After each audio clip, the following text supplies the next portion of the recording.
से सवाल आपको देखने को हो सकता है मिल जाए, क्योंकि उन्होंने इस फंक्शन से रिलेटेड एक सवाल पूछा है। ठीक है, अब हमारे पास 11वीं क्लास का बच्चा इस सवाल को कर सकता है। A planet at a distance, ठीक है, r from the sun take 200 days to complete 1 revolution around the sun. ठीक है, what will be the time period for the planet at a distance r by 4 from the sun. ठीक है, ये किस topic से related है, याद रखना है ये। ठीक है, सवाल आ गया है। देखो अगर आप इस चैप्टर की बात करें तो ग्रेविटेशन है, इसमें दो पॉइंट से बहुत सवाल पूछे जाते हैं जो भी है रिवाइज जिनको करना है। एक तो variation of acceleration due to gravity with height depth, मतलब बहुत सवाल आपको इस पे मिलेंगे। ठीक है, फिर जो नेक्स्ट आपका आता है दैट इज केपलर्स। ठीक है, हाँ केपलर्स लॉ।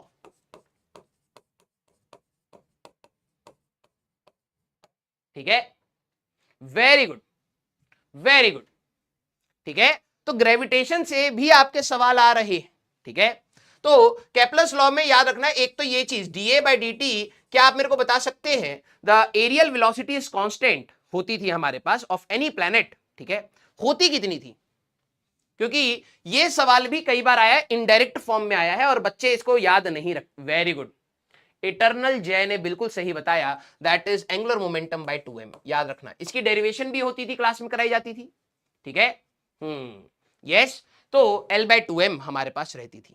ठीक है, और हमारे पास T square is directly proportional to r cube. इसकी बात करते हैं, किस किस को ये याद है, और दिल बनाना जिनको ये याद है कि इस पर एक कंडीशन होती थी, इसके ऊपर भी टीचर क्लास में बात करता है, डेफिनेटली करता है। और अगर आप PYQs देखेंगे तो उसमें आपको डेफिनेट सवाल भी मिलेंगे। क्या ये हमेशा रहता है बेटा? टी स्क्वायर इज इन, अरे यार कभी एसी चला रहे कभी बंद कर दे रहे। ठीक है, T square is directly proportional to r cube. इसके ऊपर भी बात कर लेते हैं, क्योंकि अगर आप PYQs लगाएंगे तो आपको दिखेगा ये सवाल कब नहीं होता है। हाँ, कब नहीं, अरे वाह यार, बहुत सारे बच्चों ने अच्छे से रिवाइज करा हुआ है। ठीक है, याद रखेंगे कि हमारे लिए ये बहुत इंपॉर्टेंट है, वैलिड ओनली फॉर हमारे पास force inversely proportional to r square, है ना। हाँ यस, तो ये सिर्फ इसके लिए वैलिड है। सर अगर क्वेश्चन में कई बार ये फोर्स का फंक्शन चेंज कर देते हैं, और मैं इनडायरेक्टली बता रहा हूं, जिन्होंने मॉडर्न फिजिक्स पढ़ी होगी तो एक हाइपोथेटिकल एटम का केस पढ़ाया जाता है, उसमें पोटेंशियल एनर्जी अगर आपको दे दी जाए तो आप पोटेंशियल एनर्जी से फोर्स पर जाएंगे, और यही फोर्स आपको रखना होगा mr ओमेगा का स्क्वायर। ठीक है, इक्वल टू, जैसे मान लीजिए कांस्टेंट डिवाइड बाय r की पावर n है, ये आ जाएगा। तो अगर आप देखेंगे omega square is inversely proportional to r की पावर n प्लस 1, ये आ जाएगा बेटा 4 pi square by T square. General formula आपका होता है T is directly proportional to r की पावर n प्लस 1 बाय 2, ये होता है। हाँ या ना, जिनको याद आ रहा है दिल बनाना इस बात पर, क्योंकि सवाल जब यहां तक आ गया तो इससे आगे की चीजें जो पूछी जा चुकी हैं उनके ऊपर भी फोकस होना चाहिए। अगर आप याद करें तो ये हमारे पास 1/r स्क्वायर, जब n की वैल्यू 2 होएगी तब ये 3/2 का फंक्शन लेता था, अदरवाइज ये चेंज हो जाता है बेटा। Yes, very good.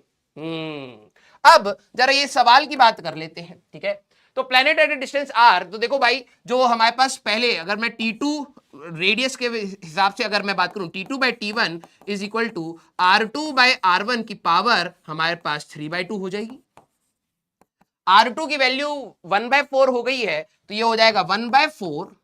ठीक है, मैं लिख देता हूं R/4 इंटू R की पावर हमारे पास 3/2 और इंटू 200, यही आपका टाइम होगा। तो T2 की बात करेंगे तो ये और ये हमारे पास चला गया, तो ये हो जाएगा हमारे पास 1/8 इंटू 200। ठीक है, and that is equal to 25। ठीक है, and that is equal to 25 days. B option बेटा आपका यहां पर आंसर आ रहा होगा। क्लियर? यस बेटा, देखो मैं आप सभी लोगों से एक रिक्वेस्ट करूंगा, ठीक है, it's not all just about the answers. कुछ बच्चे चाहते हैं सर ये बता दो करना क्या है।